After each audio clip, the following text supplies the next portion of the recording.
जय हिंद साथियों। Bihar police Bihar DElEd live practice set में आप सभी का स्वागत है।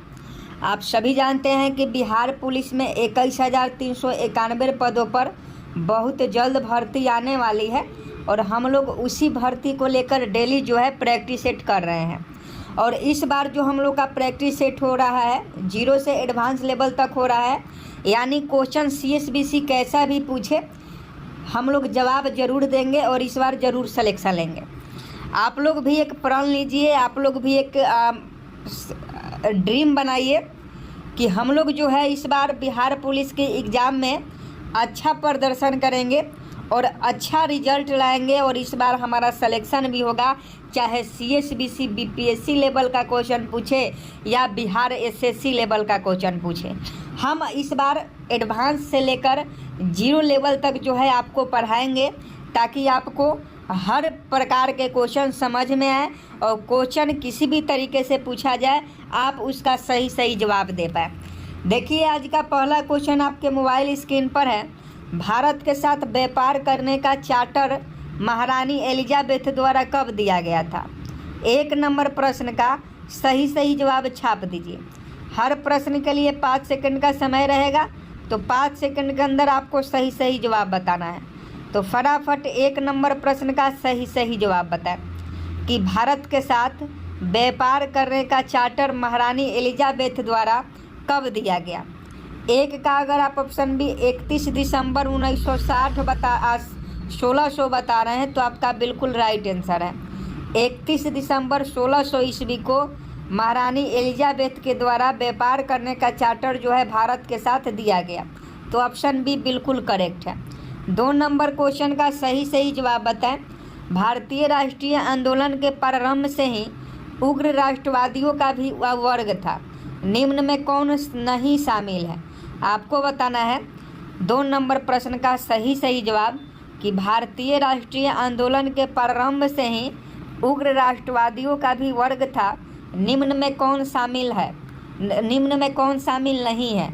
तो इसका सही जवाब गोविंद रानाडे हो जाएंगे। गोविंद रानाडे जो है, गोविंद रानाडे ये शामिल नहीं थे। ऑप्शन सी बिल्कुल करेक्ट है। नेक्स्ट प्रश्न 3 नंबर का फटाफट सही जवाब बताएंगे। 1916 में कांग्रेस और मुस्लिम लीग के बीच लखनऊ समझौता हुआ, उसके कौन से परिणाम बाद में घातक सिद्ध हुए? 3 का फटाफट सही जवाब बताएं। 3 का अगर आप ऑप्शन सी बता रहे हैं कांग्रेस द्वारा मुसलमानों के प्रति संतुष्टिकरण की नीति का आरंभ, तो यह आपका बिल्कुल राइट आंसर हो जाएगा। 3 नंबर प्रश्न का ऑप्शन सी बिल्कुल करेक्ट है। 4 नंबर प्रश्न देख लीजिए। व्यक्तिगत सत्याग्रह किस गवर्नर जनरल के काल में हुआ? व्यक्तिगत सत्याग्रह किस गवर्नर जनरल के काल में हुआ? 4 का सही जवाब बताएंगे। 4 का अगर आप ऑप्शन सी लॉर्ड लिनलिथगो बता रहे हैं तो आपका बिल्कुल राइट आंसर है। व्यक्तिगत सत्याग्रह जो हुआ था लॉर्ड लिनलिथगो के जनरल काल में हुआ था। लॉर्ड लिनलिथगो जब गवर्नर जनरल थे, इन्हीं के काल में व्यक्तिगत सत्याग्रह हुआ था। तो 4 का अगर आप ऑप्शन सी बता रहे हैं तो आपका बिल्कुल राइट आंसर है। 5 नंबर क्वेश्चन का सही जवाब बताएं। भारतीय राष्ट्रीय कांग्रेस की पूर्ववर्ती संस्थाओं में सबसे पहली और प्रमुख संस्था थी। 5 का सही जवाब बताएं। और क्वेश्चन का लेवल कैसा है आप कमेंट बॉक्स में ज़रूर बताइएगा। चाहे आप बिहार दरोगा की तैयारी करें, BPSC की तैयारी करें, बिहार पुलिस की तैयारी करें, बिहार डीएलएड की तैयारी करें, सभी एग्जाम के लिए बहुत ही महत्वपूर्ण है। तो 5 का सही जवाब बताइएगा और क्वेश्चन का लेवल कैसा है ये भी कमेंट बॉक्स में बताइएगा। 5 का अगर आप option C British India association बता रहे हैं तो 5 नंबर प्रश्न का ऑप्शन सी बिल्कुल राइट आंसर है। नेक्स्ट प्रश्न का सही जवाब बताएं कि साइमन कमीशन की सिफारिश के संदर्भ में निम्नलिखित में से कौन सा एक कथन सही है? 6 नंबर का सही जवाब बताएं। साइमन कमीशन के सिफारिशों के संदर्भ में निम्नलिखित में से कौन सा एक कथन सही है?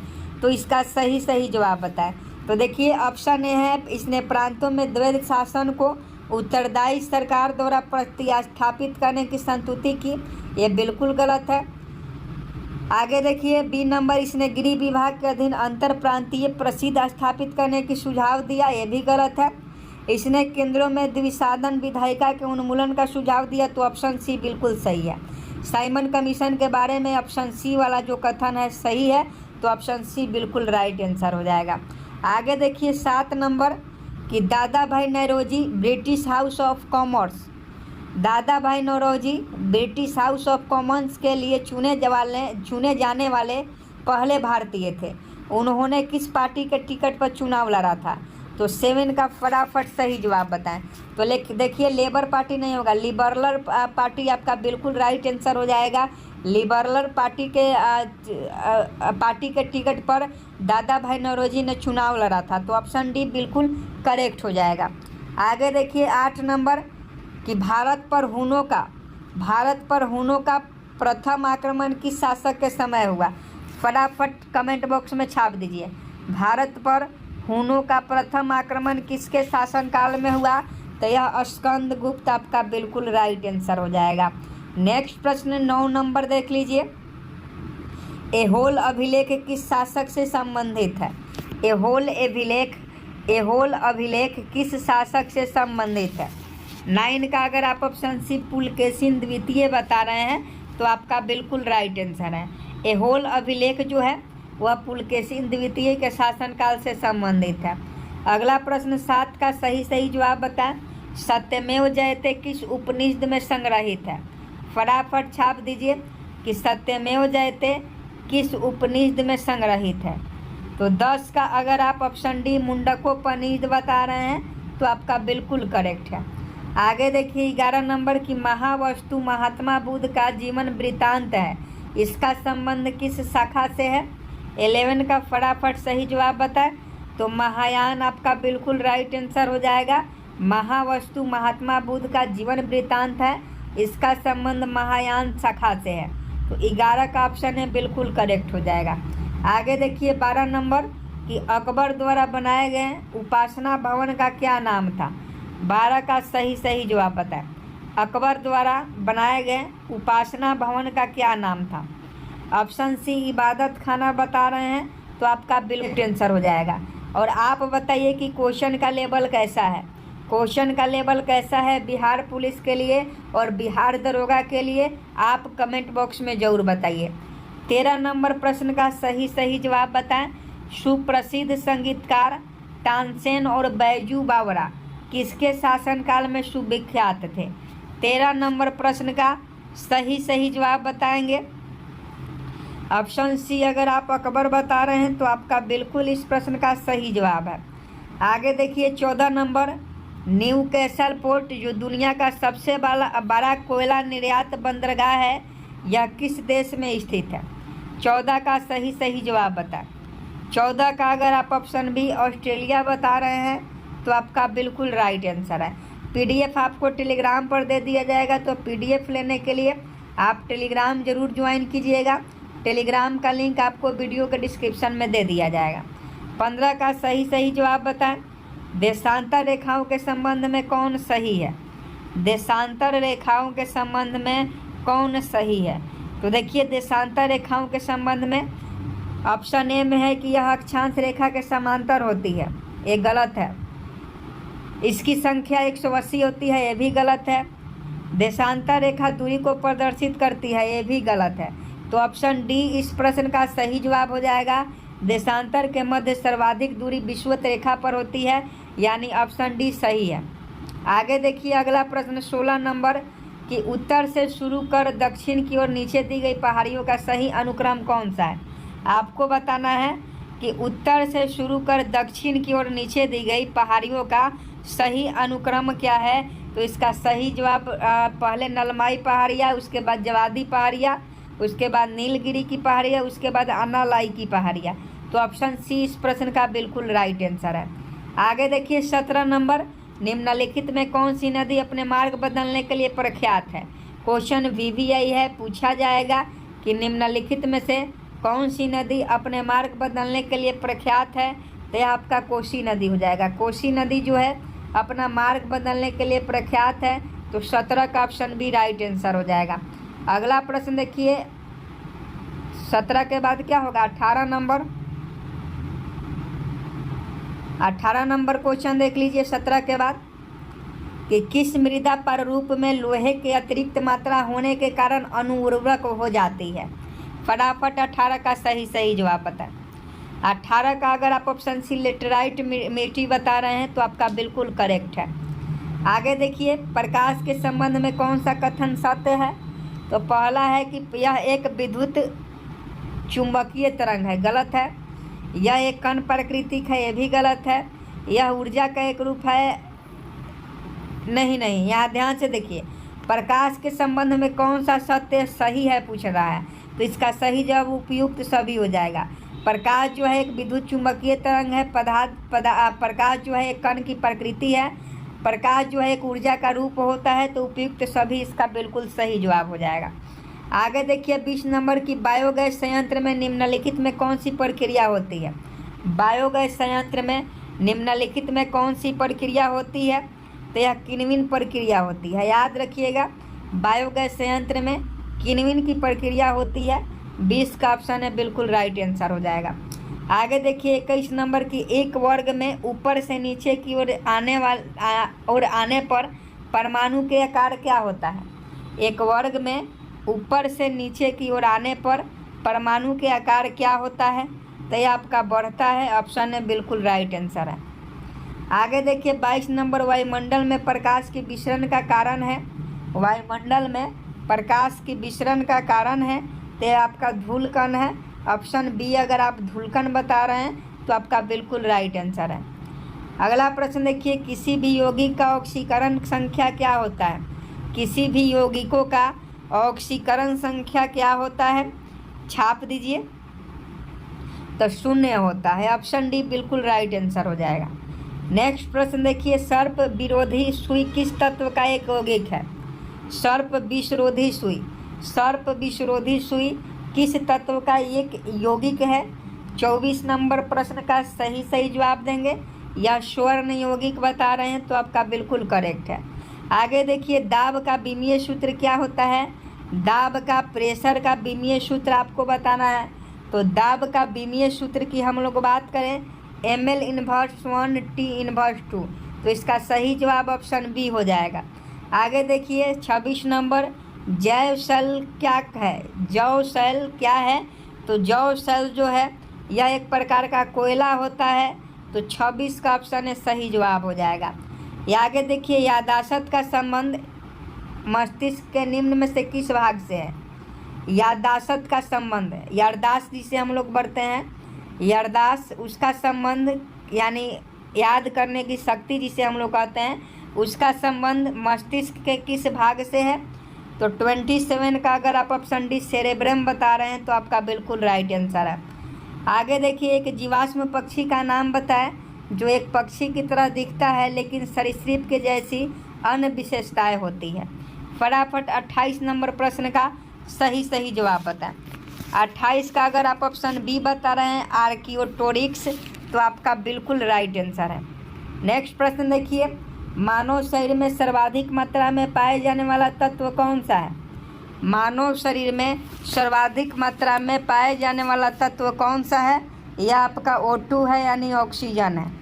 नेक्स्ट प्रश्न देखिए परिपथ के किन्हीं दो बिंदुओं के बीच विभवांतर मापने के लिए किसका प्रयोग किया जाता है। बहुत इम्पोर्टेंट है कि परिपथ के किन्हीं दो बिंदुओं के बीच विभवांतर मापने के लिए किसका प्रयोग किया जाता है, तो वोल्ट मीटर का प्रयोग किया जाता है। 30 का अगर आप ऑप्शन बी बता रहे हैं तो आपका बिल्कुल राइट आंसर है। नेक्स्ट प्रश्न देख लीजिए 31 नंबर आपातकाल के दौरान मौलिक अधिकारों का निलंबन कौन कर सकता है। बहुत इम्पोर्टेंट है कि आपातकाल के दौरान मौलिक अधिकारों का निलंबन कौन कर सकता है, तो सही जवाब भारत का राष्ट्रपति। भारत का राष्ट्रपति आपातकाल के दौरान मौलिक अधिकारों का निलंबन कर सकता है। नेक्स्ट प्रश्न देखिए प्राक्कलन समिति के सदस्यों का कार्यकाल कितने वर्ष का होता है। प्राक्कलन समिति के सदस्यों का कार्यकाल कितने वर्ष का होता है, सही जवाब 1 वर्ष हो जाएगा। आगे देखिए निम्नलिखित में से किसके अनुमोदन से भारत की संचित निधि से पैसा निकाला जाता है। फटाफट बताइएगा। तो 33 का अगर आप ऑप्शन डी भारत की संसद बता रहे हैं तो आपका बिल्कुल राइट आंसर है। आगे देखिए 34 नंबर, भारतीय संविधान में विधि के समक्ष समता किस देश के संविधान से लिया गया है? फटाफट आंसर करेंगे। ब्रिटेन के संविधान से बता रहे हैं तो आपका बिल्कुल राइट आंसर है। भारतीय संविधान में विधि के समक्ष समता जो है यह ब्रिटेन के संविधान से लिया गया है। नेक्स्ट प्रश्न का सही जवाब बताएं। संविधान संशोधन प्रक्रिया संविधान के किस भाग में उल्लेख किया गया है? संविधान संशोधन प्रक्रिया संविधान के किस भाग में उल्लेख किया गया है? तो यह भाग 20 में है। आगे देखिए सूची 1 से सूची 2 में मिलाना है तो 36 का सही जवाब बताएं। तो भाषाओं का उल्लेख किस में किया गया है? तो भाषाओं का उल्लेख आप सभी जानते हैं 8वीं अनुसूची में किया गया है। भाषाओं का उल्लेख 8वीं अनुसूची में किया गया है। दल बदल निरोध अधिनियम का उल्लेख किस में किया गया है? तो 10वीं अनुसूची में किया गया है। 73वां संविधान संशोधन अधिनियम किससे जुड़ा हुआ है? तो यह 11वीं अनुसूची से जुड़ा हुआ है। और भूमि सुधार एवं अधिग्रहण जो है ये 9वीं अनुसूची से जुड़ा गया है। तो ऑप्शन बी इस प्रश्न का बिल्कुल राइट आंसर हो जाएगा 2, 1, 4, 3। आगे देखिए 37 नंबर, 1833 के चार्टर अधिनियम के अंतर्गत प्रथम विधि आयोग का गठन किसके अध्यक्षता में किया गया? फटाफट आंसर करेंगे। अगर आप ऑप्शन बी लॉर्ड मैकाले बता रहे हैं तो आपका बिल्कुल राइट आंसर है, लॉर्ड मैकाले बिल्कुल करेक्ट हो जाएगा। आगे देखिए निम्न में कौन सी औषधि क्रांति प्याज और झींगा उत्पादन से संबंधित है? निम्न में से कौन सी औषधि क्रांति प्याज और झींगा उत्पादन से संबंधित है? तो ये गुलाबी क्रांति आपका बिल्कुल राइट आंसर हो जाएगा। आगे देखिए निम्नलिखित में से किन 2 संस्थानों को ब्रेटन वुड्स जुड़वा के नाम से जाना जाता है? निम्नलिखित में से किन 2 संस्थानों को ब्रेटन वुड्स जुड़वा के नाम से जाना जाता है? तो 39 का ऑप्शन सी IMF और विश्व बैंक इसका बिल्कुल राइट आंसर हो जाएगा। आगे देखिए 40 नंबर प्रश्न और फटाफट सही जवाब बताएंगे कि किस वर्ष भारतीय रिजर्व बैंक का राष्ट्रीयकरण किया गया? फटाफट आंसर करेंगे। सभी जानते हैं 1949 में RBI का राष्ट्रीयकरण होता है। हिंदू राष्ट्र का विचार मूलतः किसका है? हिंदू राष्ट्र का विचार मूलतः किसका है? BD सावरकर का। ऑप्शन है बिल्कुल राइट आंसर हो जाएगा। भारत में आय कर है, भारत में इनकम टैक्स जो है क्या है? भारत में आय कर है। फटाफट आंसर करेंगे। प्रत्यक्ष और प्रगतिशील, प्रत्यक्ष और प्रगतिशील। कुचिपुड़ी किस राज्य का प्रसिद्ध लोक नृत्य है? कुचिपुड़ी किस राज्य का प्रसिद्ध लोक नृत्य है? आंसर करेंगे। आंध्र प्रदेश बता रहे हैं तो बिल्कुल राइट आंसर है। नेक्स्ट प्रश्न 44 नंबर देखिए, हिमानी उत्तम पर्व का संबंध किस खेल से है? हिमानी उत्तम पर्व का संबंध किस खेल से है? 44 का अगर आप ऑप्शन बी बता रहे हैं मल्लखम्ब तो आपका बिल्कुल राइट आंसर है। आगे देखिए 45 नंबर, निपख आंदोलन के प्रणेता थे, निपख आंदोलन के प्रणेता थे तो ये दादू दयाल थे। दादू दयाल निपख आंदोलन के प्रणेता थे। ड्रकमा सिक्का किसने चलाया? ड्रकमा, नेक्स्ट प्रश्न, ड्रकमा सिक्का किसने चलाया? ग्रीक ने चलाया। नेक्स्ट प्रश्न का सही जवाब बताएं। बाढ़ के दौरान हर वर्ष नए एल्यूमीनियम का जमाव जो मिट्टी की उर्वरता को बढ़ाता है उस मिट्टी को क्या कहा जाता है? तो उस मिट्टी को जो है खादर कहा जाता है। खादर उस मिट्टी को कहा जाता है। 48 नंबर, वह समुद्री सीमा जहाँ तापमान तेजी से कम होता है, वह समुद्री सीमा जहाँ तापमान तेजी से कम होता है थर्मोक्लाइन कहलाता है। आगे देखिए बेसल मापदंड संबंधित है, बेसल मापदंड संबंधित है, बैंकिंग क्षेत्र से संबंधित है। नेक्स्ट प्रश्न आज का लास्ट प्रश्न है 50 नंबर, होमवर्क का क्वेश्चन है। इंग्लिश में पहली बार औद्योगिक क्रांति शब्द का प्रयोग किसने किया था? इंग्लिश में पहली बार औद्योगिक क्रांति शब्द का प्रयोग किसने किया था? होमवर्क का क्वेश्चन है। सभी बच्चे इस प्रश्न का होमवर्क में करके आएंगे। और क्वेश्चन का लेवल कैसा लगा आप कमेंट बॉक्स में हमें ज़रूर बताइएगा। अगर आप कहिएगा तो इसे इजी लेवल भी लेकर आएंगे, और आप कहिएगा तो इसे हार्ड लेवल भी लेके आएंगे। पढ़ना आपको है, पढ़ाना हमको है, लेकिन जो बिहार पुलिस के लेवल का है वही क्वेश्चन हम आपको करवाएंगे। तो आप अगर एक सीट पक्का करना चाहते हैं बिहार पुलिस में, तो आप डेली हमारे साथ 10 बजे जुड़ें और चैनल को सब्सक्राइब कर बेल आइकन को प्रेस जरूर कर लें। जय हिंद, जय भारत।